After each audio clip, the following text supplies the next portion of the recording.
po kasi yung planong pagpatay nila kay Dexter.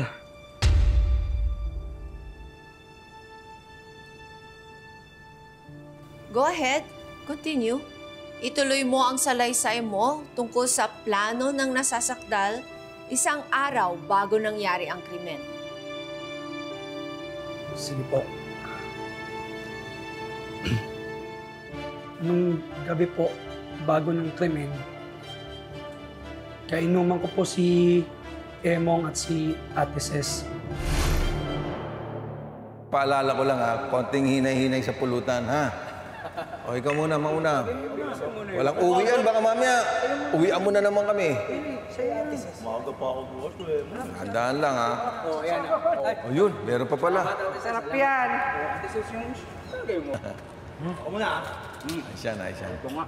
Pare, baba mo. Ayos yan. Thank you. Ayos, ayos. May chicharon pa pala eh. Kung buhay lang si paring Oscar, ano? Wala sana tayong problemang ganito. Oh, sana yung Dexter na lang ang namatay, no?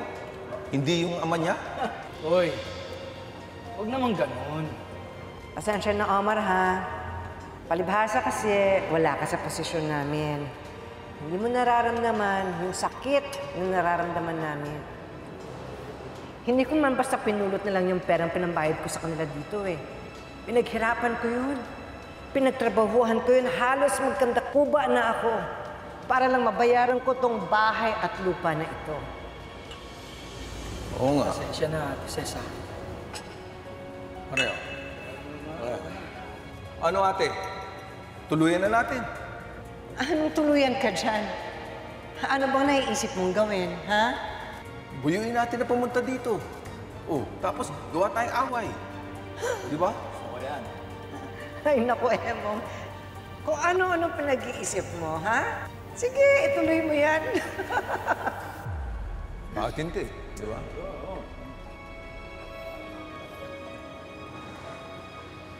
Kung sa bagay, ano? Kung wala ng ibang paraan, gawin na lang kaya natin. Oo, bakit hindi? Di ba? Nakakapagod na sila eh. Oo. Basta, labas kami dyan, ha? Ang mabuti pa, tumagay na lang tayo. Oo nga, oo nga. Ces, cheers!